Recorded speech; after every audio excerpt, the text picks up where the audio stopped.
Hello and welcome to this edition of the Time with Hime podcast. I'm your host, Lynn Cordes, joined by our superintendent, Mr. Hime. Welcome back to a new week. Yeah, we're closing out January fast. It's coming, and with that, we're going to start our podcast with the weather topic that everybody's already looking at, just because it's a big discussion right now. Well, one of the things we've gotten into here recently was, the TV, people who are on TV want you to watch TV. So they might sensationalize the weather report just a little bit or share the worst case scenario more than the best case scenario to make sure you're tuning in. So, but again, when it comes to weather, first of all, we don't make announcements for going to school. We're going to school unless we announce we're not going to school. And no different than anything else, we tell parents all the time, if you live in an area or your situation, you do not feel it's safe for your child to go to school, you can keep them at home. Just call in and make sure they do their work and make sure they get on a computer or whatever and get their work done.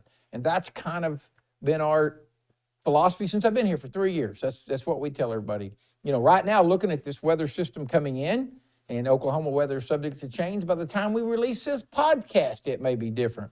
But it does look like a lot of snow and ice. The ground temperatures are still in the 40s, and even our temperatures aren't looking to get under freezing until sometime early Wednesday morning, if then. Again, that may be different in 15 minutes because we live in Oklahoma. But as of right now, hopefully we're going to get a really beautiful snow with no dangerous roads and no bad situations, and we'll be able to have school. And we are always prepared because that's why we were one-to-one with our technology for our students, Chromebooks, iPads. So we're always practicing that. That's why we've had our virtual days the last semester and remote days for this semester, just in case something happens. But we're always ready. And then the other thing about that is that people always say, well, why can't we just get a good old-fashioned snow day? Why doesn't it have to be a remote day? If we get a beautiful snow, it'll be more lean toward a snow day. But to give us, remote days are more set for those days when it's 10 degrees below zero or icy and nasty. We know kids are going to be cooped up in the house anyway, so it shouldn't, gives them something to do, and it shouldn't be a burden, and it allows us to continue that educational process without a full break. And we will always notify our families, as we do with our notification system, and they can find it on the local media and online if anything does change. And all of our social media and everything else. So, hopefully you're there because, and our ultimate goal is to make that decision sometime the evening before, if possible.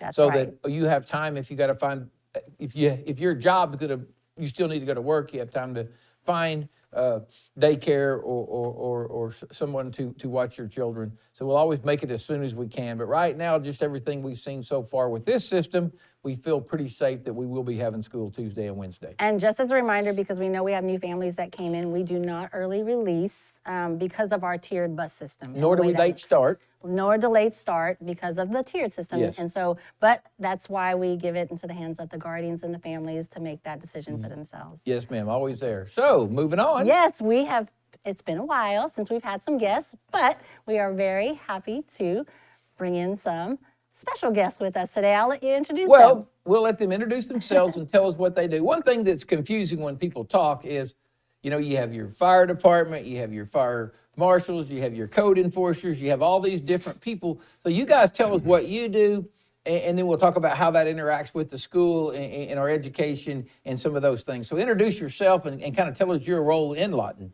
Thank you, Mr. Hime. My name is Jared Williams, and I'm the fire chief. I am responsible for the fire department. We have 3 divisions. We have operations, which is the guys on the trucks that respond. We have training, and we also have prevention, and that's where our fire marshal works out of as our prevention office, and they handle all the code enforcement. So I get to be the guy, kind of like yourself. I'm responsible for everything that goes on within the fire department. And just really want to say thank you for having us here today. Awesome. Most definitely, and thanks for having us. We appreciate the opportunity to come here and talk to you guys today. I'm Heath. I'm the fire marshal for the city of Lawton. So we have the fire marshal and the fire chief. So when we talk about our fire chief, just first thing, when we have fire drills and some of those things, we always try to keep you contacted so you can work with us and help us improve, because we all want the same thing, kids to be safe. I mean, everybody wants all the students to be safe. So talk a little bit about how the fire chief and the fire departments work with the schools in that process to help that run smoothly. Well, as a firefighter, we don't just respond to fire calls. We respond to medical emergencies, car wrecks, and we consider ourselves an all hazards department. And so when we start talking about fire safety and safety of our schools, we view that as an all-hazard response, whether it be a fire at the school, medical calls, or any of the things that we see in today's world that we're all concerned about. So we want to view safety from a holistic view, not just a fire view. Okay, and Fire Marshal, what's your role when we start talking about schools and just safety?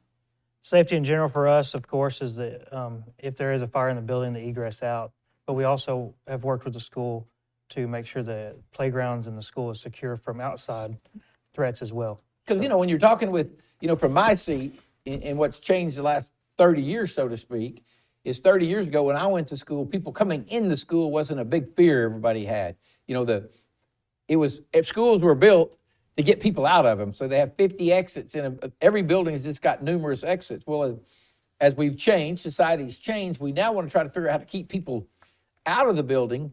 But when you're keeping them out, your job is to make sure we're trying to keep them from coming in, but you're trying to keep them from, make it where they can get out. So how does that kind of work together? So how that kind of works together is as parents, when you go see the new fences that the school's building, which is so awesome to see, it's beautifying the schools and making them look better and secure as well. But you'll see some schools have the panic hardware on some of the gates, and some schools do not have those. And the reason some of those schools don't have those is they have what we consider a safe dispersal area. They can get far enough away from the building that if the building is on fire, they're not in danger at that time. And the fire department's already made aware of where the gates are located and how to access those gates and to get those kids out.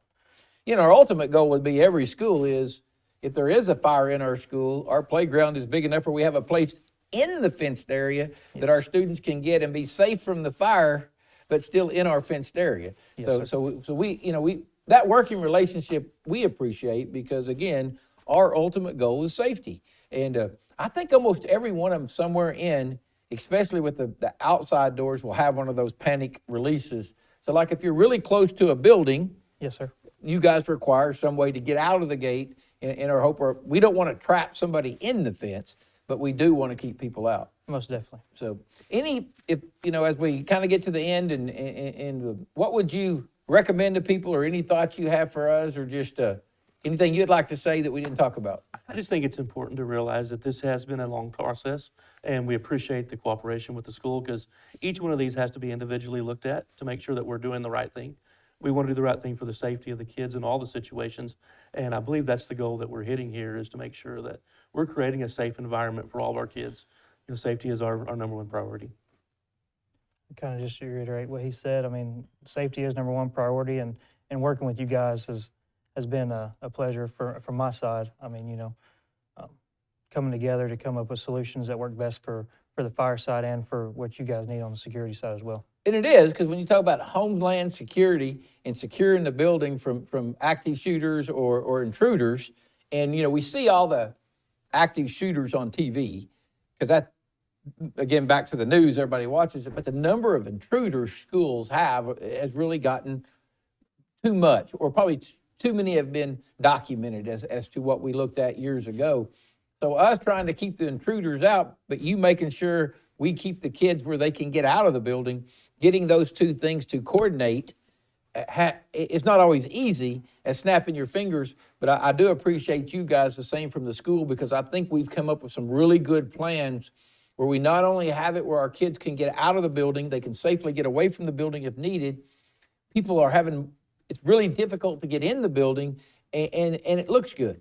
I think it's very aesthetically pleasing, so to speak, that all of our school buildings look a lot better. So again, that's teamwork. And again, one thing as being the superintendent of Lawton Public Schools, I have enjoyed is just that, obviously what I want and what the city wants may not always be the same thing, but I know we both want kids to be safe. Yes, sir. And so sometimes you got to agree to disagree, but in the end, we've learned to work together, and we're getting this done, and it's great. I mean, I feel like safety's at a different level for us. Well, and I was going to say, with the collaboration, you guys both mentioned that working with the school district, we've been working together for quite a bit of time, even down to the active shooter. Yes.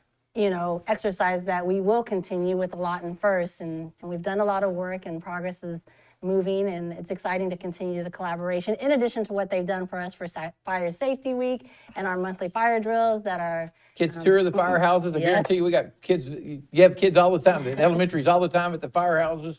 Yes. And the parents know when it's time to change their alarms because LFD has been out and they told them what to look for and what to do. So we really do appreciate you guys coming out and being on the podcast and sharing with our viewers. Yeah, and Lawton That- first, is that what you guys, when Yes, I first got yes. here, that was a great undertaking between our fire department, our emergency management people, fire, police, and the school was part of it, you know, that active shooter. And, you know, obviously it's one of those things that COVID ceased that I know Lynn's talked about. She's working with people that we need to get that thing rebooted and get it going again. And we are. That's Yeah, exciting. We're getting there, and we've talked about that offline. But I mean, that exercise helped us with the pandemic and having all our connections together. So yes, definitely. So again, thank you guys for being here. We appreciate you. And again, you know, it's as we all know, fire. You guys are people that sometimes you wonder who you are until we need you. And when we need you, and we thank you that you know, you guys are willing to help protect us and protect our kids. So thank you very much. Thank you for having us. All right, enjoy, Mr. Hime. As we get back to our podcast and prepare for, you know, the weather, which we're doing already, we also have something big, which is pre-enrollment. Pre-enrollment for secondary. Yes. That's rolling out as we speak. Make sure you talk to your students because one thing we talk about, and this starts when your child enters 6th grade. We want your child, when they walk across the stage, to be college ready, what we call they've had concurrent classes. If you don't know this, we have free college for sophomores, juniors, and seniors if you qualify. So if you're in any of those, we pay your books, your fees, and your tuition. We get all that paid for. So if your child qualifies, they should be enrolling in college courses. They can take them here at the LRC. They can go directly to Cameron. We even have students that take them online. Or Career Tech. We got 2 ways we have our students get Career Tech because Career Tech is 11th and 12th grade. We have introductory courses we call TAP in 7th, 8th, 9th, and 10th grade. So again, your child can start being introduced into the Career Tech programs so they can get an idea of what they're interested when they get into high school. So we want them to either be college ready, have a Career Tech skill certificate, or, you know, obviously go to the military with our OTC programs. But we got a lot of plans for those. We got a lot of pathways, we call them. We got ICAP. We're trying to offer your student as many opportunities as we can. So be sure you explore those and spend some time doing that. And for our families that are looking to work with their student on the pre-enrollment forms, the course catalog is on our website as well. And you want to share that website with them? Yes. Well, it's lawtonps.org. And then if you have any questions or anything or any other guests, as we're excited to get the people from Lawton Fire Department here today, or any other guests you'd like to talk to or questions you'd like to ask, info@lawtonps.org. And before we go, we have a few events that we just want to share with our community. One being the Oklahoma Blood Institute's big LPS Blood Bowl Drive. And that is Saturday, the 28th of January. So as we know, blood's been short since the COVID. You know, our blood supply has been depleted since COVID. So if you're out and about on Saturday, please stop by Cameron and give some blood. And we had some great successes with our basketball tournaments for MacArthur Lawton High School. So check that out on our social media and then prepare and mark your calendars for the Lawton FFA pie auction coming up. Yes. That's going to be exciting. More information. Mr. Hime, anything else you want to celebrate? No, hey, just check the website. Keep up with your child's school. We got numerous schools, so we can't talk about everything. We try to hit as many high points as we can, but make sure you get on the webpage and your child's webpage and follow along and know what's going on so that you can be involved. Absolutely. Mr. Hime, thank you so much. To our guests, thank you for coming. It's been a wonderful podcast. We have a lot going on. So be sure to like, subscribe, and check out our social medias and website. Until next time, Mr. Hime, let's say goodbye. Be well, stay safe, and make positive impacts. Have a good week.